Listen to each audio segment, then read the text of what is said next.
Mula sa Beloved Almeida Children at sa ating pong malahad na mga kapatiran. Pagpalain po kayo ng ating pinakamamahal na Panginoong Sus at bigyan natin po ang lahat ng pagkataon kay Beloved Sister Michelle Declaro po. Hallelujah, praise the Lord. I give the highest praise and glory and honor to our loving Savior Jesus Christ. And also, I also give my double honor and respect to our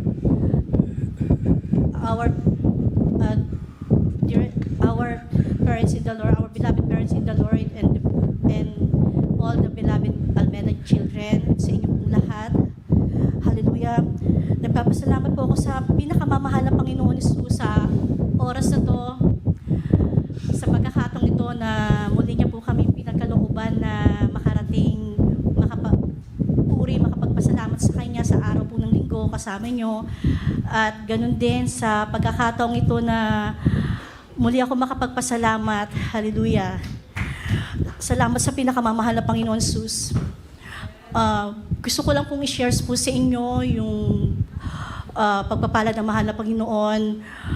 Simula na nakarating po kami dito sa dako ng Amerika. Nagsimula po kami sa North Carolina. Doon po kami talagang sinabi na dinala ng mahal na Panginoon for how many years. Nagkaroon ng mga kahabagan lang po ng mahal na Panginoon ng mga property. Nagkaroon po kami ng sarili ng bahay.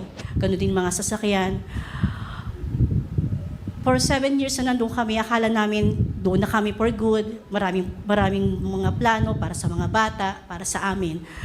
Pero yung kauhawan o kakulangan sa spiritual, talagang wala.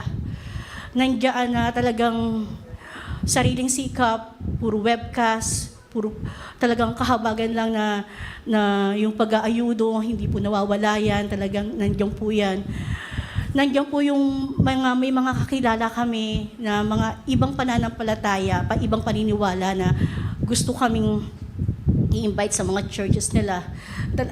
Pero glory to God, nandiyan pa rin po yung takot namin na pumunta sa mga church nila.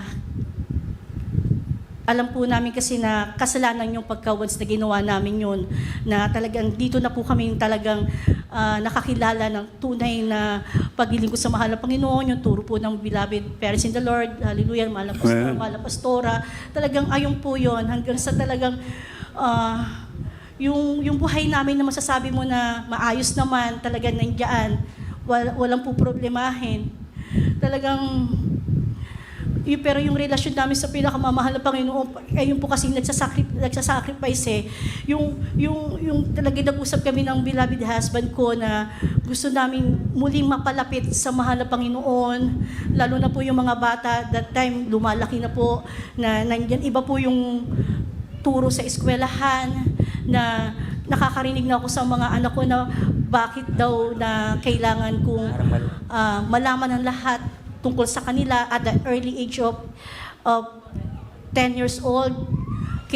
May sinasabi na sila na may privacy daw sila, na hindi ko daw kailangan malaman. Para bang doon ako nag-worry na kailangan talaga na lumapit kami sa pinakamamahal na Panginoon. Gumawa kami ng isang bagay na talaga na para sa mahal na Panginoon. Kaya we decided po talaga na mag-move in dito, hallelujah, na talagang kakaiba po yung buhay na nakagisnan namin doon sa North Carolina. Dito talagang, pero hallelujah, talagang hanggang sa mga oras nito, maraming taon na po dumaan. Hindi po namin pinagsisisihan, talagang malaking blessing. Hallelujah na nandito kami. Kasi yung goal po namin na mapalapit kami sa mahal na Panginoon, talagang nandiyan, hallelujah, na talagang hindi pinagkaitauli ng mahal na Panginoon ng kanyang banal na presensya. Ayun nga po, yung doon nga sa North Carolina, talagang nakakahiya man sabihin na talagang hindi sa binababa ko yung ano namin, pagkatao namin, talagang kaluwalhatian lang po talaga sa pinakamamahal na Panginoon na nakagustuhan po yung desire ng puso namin na mapalapit kami sa Kanya uli. Yung property po namin o yung bahay namin, talagang binenta po namin siya na palugi. Abonado pa po kami. basta lang makaalis lang po kami, makapunta lang dito, magawa lang po namin yung kalooban ng pinakamamahal na Panginoon. Hallelujah. Nandun po hanggang sa, ayun nga po, kinuha na ng pinakamamahal na Panginoon yung beloved husband ko. Meron po kasi kami pa rin binabayaran doon sa mortgage na yon. Although naibenta na yon, yung home equity loan na talagang out of the pocket na po yung binabayaran namin po yon. Talagang, ayun nga po yung nawala na po yung beloved husband ko. Hindi na siya nabayaran ng month of July, yung kinuha ng pinakamamahal ng beloved husband ko, hanggang December last year. And then, itong January, nakatanggap na ako ng tawag. Tapos, ayan, may nakatanggap ako ng email na galing mismo sa bank na sino daw po yung nag-handle ng estate ng beloved husband ko. Sinabi ko, I'm the wife. I'm handling all the estate regarding to my husband. Tapos, ang sabi ng bangko, na po siya, foreclosure department. Ang sabi niya, do you aware dun sa home equity loan ng husband mo? Sabi ko, yes. Sabi ko, alam ko yon. As far as I know, sabi kong gano'n na hindi ako pumirma dun sa mortgage namin noon, kundi asawa ko lang. Tapos sabi niya, ibang usapan daw po yun. Although nawala na daw po yung beloved husband ko, which is siya yung primary responsibilidad po ng pamilya niya, yung naiwanan na utang, which is medyo may kalakihan. Though, sinabi ko yung situation, talagang binibigyan niya ako ng mga term or article about do sa bank policy, ganyan, na talagang hindi niya pinapakinggan yung excuse ko, yung ganyan, hanggang sa natigil po yung for how many weeks, and then dumating may letter uli na dun sa collection department na nag-breakdown sila ng mga unpaid months na hindi nabayaran, na kailangan bayaran daw po. Tinatanong ako kung ipe-pay up ko o kung gusto ko daw po na repayment. So, yung para bang, sabi ko, mahal na Panginoon, para bang gusto kong malungkot, pero nandiyan yung comfort ng mahal na Panginoon. Naririnig ko po yung boses ni beloved Pogs, beloved Ted na kahit wala na yung beloved husband ko, patuloy ka pa rin magtiwala. Sundin mo yung kalooban ng mahal na Panginoon. Amen. Tapos sabi ni beloved Pogs, ayun nga po, yung may kausap ako through email, tapos may letter ako galing sa account sa collection department, kahit hindi ko daw po ma-settle, magkakaroon na daw po, ilalagay na daw po sa legal matters po yon. Talagang nanalangin ako sa pinakamamahal na Panginoon. Sabi ko, mahal na Panginoon, tulungan mo ako, bigyan mo ako ng karunungan kung sinong kakausapin ko, paano ako makikipag-usap. Wala akong alam sa ganitong sitwasyon. Tapos sabi ko, mahal na Panginoon, first thing na nawala beloved husband ko, hanggang sa oras ito, ramdam na ramdam ko yung pang-comfort mo, hindi mo ako pinabayaan, hindi mo ako iniwanan. Sabi ko sa mahal na Panginoon, mahal na Panginoon, iligtas mo ko, tulungan mo ko. Ayun nga po, tumawag po ako doon sa, hindi ko kasi alam kung sino tatawagan ko, collection department, o yung kausap ko, o kung sino man. Talagang ano po sa akin ng mahal na Panginoon yung sa email, kasi ayun lang po yung may pangalan the contact person. So ayun po yung tinawagan ko, yung talagang napaka-stricto po niya na makipag-usap sa akin. Tumawag ako, napakilala ako. Inaantay ko lang po kung ano yung instruction niya. Tapos sabi niya sa akin, yeah, I remember you. Tapos sabi niya, yung para bang nagulat ako kasi kalmado po siya napakakalmado niyang kausap. Tapos sabi niya sa akin, you know what? Sabi niya, chinek ko yung kontrata niyo yung contract namin, nakaraang almost, na po yun, 12 years ago na po, yung pinirmahan po namin mag-asawa about dun sa loan na yun. Sabi niya sa akin, you know what, I check yung contract, yung loan pala po na pinirhaman namin, hallelujah, naka-insured po siya sa state, which is magte-take over na po ng utang na yung po yung state of North Carolina. Talagang napakabuti na mahal na Panginoon. Yung pamamaraan po na naisip po namin ng beloved son ko, hindi po yun yung naging paraan ng pinakamamahal na Panginoon. Yung sinabi ko na mahal na Panginoon, bago ko po pinindot yung cellphone ko, na makausap ko yung babaeng po niyo, sabi ko, mahal na Panginoon, idigtas mo ko, para po akong bata na nakikiusap sa pinakamamahal na Panginoon. Ayun po, talaga niligtas ako ng pinakamamahal na Panginoon. Amen. Ang sabi niya, nagawa na ako ng claim. Sinend ko na sa state of North Carolina, and I also explained your situation. Sabi niya ganun. Talaga napakabuti na mahal na Panginoon. Hallelujah. Ganun din po. Papasalamat ko din sa pinakamamahal na Panginoon. Nakaraang tax season po, I think 2 tax season po yun at 2022 and 2023 po, nagkaroon po kami ng problema sa IRS kung saan talagang sinisingil po kami ng medyo kalakihan po na magkasunod po kasing taon yun eh. Ayun nga po, sinabihan kami na kung hindi namin kayang bayaran, magkaroon nga ng payment plan. Talagang dinidelay lang po namin na humihingi po kami ng consideration sa IRS na sumusulat kami na maintindihan yung situation. Talagang financial, talagang down po kami that time. Talagang hindi kakayanin kahit sabihin na anong pang payment plan pa yung offer nila. And then the next other year na naman po, gano'n na naman, may panibagong bayarin na naman. Talagang dalawa na sila.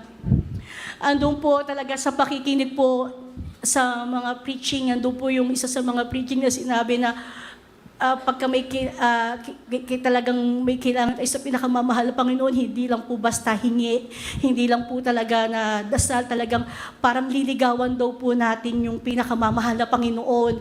Talagang kukunin natin yung puso ng pinakamamahal na Panginoon. Ayun po yung darinig namin sa preaching, which is ayun naman po yung talagang ginawa po, kahabagan lang po na ginawa namin mag-asawa.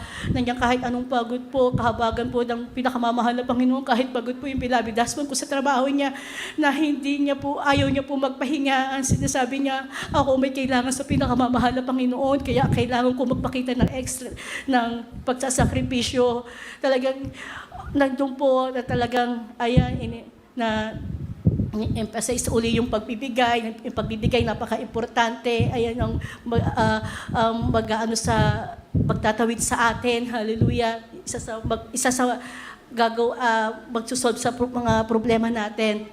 Alam niyo po, talagang iniiyak namin sa mahal na Panginoon yung mag-asawa, pagpupuri sa bahay, pagpupuri sa madaling araw, talagang kahabagan lang po talaga yung ginagawa namin sa pinakamamahal na Panginoon. Hallelujah. Talagang pinapasalamatan ko sa mahal na Panginoon po yan. Hindi po namin inaasahan na nagkaroon po ng memo po yung trabaho ng beloved husband ko na magbibigay po sila ng yung tinatawag po na ESOP o yung para bang share of stock na pwedeng withdrawin po ng mga empleyado. Pero po kasi kailangan bago ka po sabi kailangan may tinatawag sila, kailangan mag-vested ka ng 5 years ka muna sa company na yung bago ka makakuha ng ganun. That time po, 2 years pa lang po yung beloved husband ko. Sabi ko, naku, 2 years ka pa lang. Sabi ng beloved sa husband ko, walang imposible sa mahal na Panginoon yan. Isasama ako na mahal na Panginoon sa blessing na yan. Ayun po, nagpatuloy po kami talaga sa paghingi sa panliligo sa mahal na Panginoon, sa paghingi sa Kanya ng kahabagan. Tapos talagang yung pagbibigay, talagang ginagawa kahabagan. Ginagawa po na beloved husband ko. Hallelujah. Inuuna po niya yung pagbibigay sa pinakamamahal na Panginoon. Ayun po, alam niyo po, talagang napaka-imposible dahil 2 years nga lang po yung beloved husband ko. Kailangan 5 years. Talagang, glory to God, napasama po yung pangalan ng beloved husband ko. na ibigay po sa kanya yung blessing na yon. Tapos yung blessing na yon, yung amount na nakuha niya, equivalent of 5 years po. Hallelujah. Talagang napakabuti ng pinakamamahal na Panginoon Jesus. Hallelujah. Ayun nga po, dahil doon, nabayaran po namin yung problema namin sa tax and then yung mga credit cards talaga na talagang glory to God po talaga. Hallelujah. Kahabagan lang po talaga ng pinakamamahal na Panginoon. Hallelujah. Yung blessing na yon, medyo nagkaroon po ng para bang hindi lang na ayos ng beloved husband ko yung pagpa-file. Kasi nag-file siya online, akala ng beloved husband ko is automatic po na yung rate na yung sa tax po, akala niya okay na po yon. Yung palaki lang kung may option na i-maximize niya, hindi niya po na-maximize na I think is 24 or 25% po para sa withholding tax for federal. Ang nailagay lang po doon, nakalagay is 16%. So, sabi ng beloved husband ko, may nag-advise sa kanya na may babayaran ka pa for the end of the year, bukod pa dun sa estate. Nagpa-compute siya doon sa may alam sa computation na doon sa opisina niya, may kulang-kulang abutin po talaga na medyo mga more than 10,000 gano'n. Talagang sabi nga talagang paghandaan na lang natin. So ay ngayon nga po yung tax season na ngayon na ina-expect ko na gano'n ang babayaran kasi nga hindi nga talaga yung tama yung pagpa-file niya ng ano niya yung sa tax niya paglalagay doon. So ako na lang po yung nag-aasikaso ng tax namin. Talagang nandiyan din po uli ang pagsusumama ko sa mahal na Panginoon na muli sabi ko sa mahal na Panginoon, isa pa uli, iligtas mo uli ako. Kausap ko po yung tax master last Thursday, nag-file po ako. Talagang hindi-expect ko na malaki yung babayaran. Tapos sabi ko, bahala ka na mahal na Panginoon. Ayun nga po talagang habang inaantay ko po yung tax master kung ano yung sasabihin niya sa akin, yung mga papers, medyo nabingilang ako sa sinabi niya para bang kasi na talagang continuous ako sa pagdadasal sa isip ko habang nagko-compute siya. Tapos yung nagsalita siya, sabi ko sa kanya, may babayaran ako? Sabi ko, pag napagganon ako sa kanya, sabi niya, no, you don't need to pay. They're gonna pay you back. Sabi sa akin, talagang napakabuti na mahal na Panginoon na kahit hindi man lang po kalakihan yung pero talagang napakamalaking blessing para sa akin yun. Nagkaroon po ako ng peace of mind. Talagang nandiyan yung hindi ako binigo na mahal na Panginoon. Talagang kahit na sa pinagdadaanan namin yung pag-comfort niya sa amin, sa araw-araw, sa pangangailangan. Nandiyan pa po na hindi ko alam na lately lang po sinabi ng beloved-in-law ko na, yung mother-in-law ko na hospital daw po siya, kaiisip kung paano na daw po kami ng mga bata, wala na daw po yung beloved son niya, na aawa siya sa akin. Tapos nagulat siya. Sabi niya, tumawag niya sa akin, sabi niya, Tet, bakit ka nagpadala? Dapat ginamit mo yan sa inyo, malaki pangangailangan mo dyan. Sabi ko, bakit hindi naman mapuputol yung ginagawa sa inyo ni Jasper, ganun din pa. Sabi siya, ayun nga po, nag-aalala siya na kung paano daw po kami. Sila po yung nag-aalala para sa amin, pero yung pag-comfort ng mahal na Panginoon sa amin, hallelujah. Nandiyan na talagang, hindi naman sa syempre nandiyan pa rin po yung kalungkutan, pero yung bilang Kristiyano, yung kasiyahan ko sa puso ko na kung nasan na po yung beloved husband ko, talagang ayun po yung nangingibabaw, hallelujah. And ganoon din po, maraming salamat din po sa pinakamamahal na Panginoon sa protection na pinagkakaloob niya sa beloved son ko kay Mikoy, na ngayon, mahal na Panginoon din po ang nagko-comfort sa akin kasi kasama po yung worship niya, yung grupo niya sa dakong Iran. Nandun po ang beloved son ko, hallelujah, na kasi dapat po pabalik na po siya dito sa dito po sa Amerika. Pero nagkaroon po ng order nga po na yung ship nila pinabalik po papunta ng Germany. Ayun. Then nag-text lang po yung beloved son ko sa akin, nag-message lang po siya na nandun na daw po sila sa Iran. Pero alam ko na papatubayan siya ng mahal na Panginoon. Kagaya ng pagpapatubay, paggabay ng pinakamamahal na Panginoon kasi na-involve din po sila doon. Nagkaroon po ng tensyon sa Venezuela. Sila din po yung pinadala doon. Hallelujah. Talagang nandiyan na comfort siya ng mahal na Panginoon sa unang padalangin ng pinakamamahal, sa unang panalangin ng mahal na pastor ng beloved Almeida Children. Talaga hindi po siya pababayaan. Hallelujah. Talagang maraming salamat sa pinakamamahal na Panginoon sa paggabay niya po sa mga anak ko dito kay si Jaciel and Jepoy sa school na nandiyan yung improvement ni Jepoy. Talagang glory to God lang po talaga na talagang nagpapasalamat po yung teacher niya. Talagang nakita niya daw po yung big improvement ng batang yan. Talagang kakaiba daw po talaga. So amazing daw po talaga. And ganoon din po sa beloved daughter ko. Hallelujah, na patuloy po na talagang nandiyan para sa akin na nagpapaalala na we're all good, we're fine. Nandiyan ang pinakamamahal na Panginoon. Talagang salamat sa pinakamamahal na Panginoon, Jesus. Hallelujah. Hanggang dito na lang po. Last lang po talagang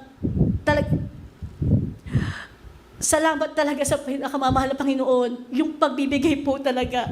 Talagang malaking bagay po na nakakatulong po talaga. Na talaga kahit anong hirap ng buhay, anong pinagdadaanan, talaga maging matapat lang po talaga tayo sa pinakamamahal na Panginoon sa lahat ng bagay, lahat ng kalooban.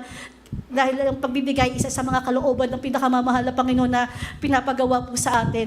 Lahat po ng kapurihan, pasasalamat, tanging sa pinakamamahal na Panginoon po lamang. Sa Lord, God bless you, beloved Sister Michelle. Deklaro sa pinagpalang patutungian, mga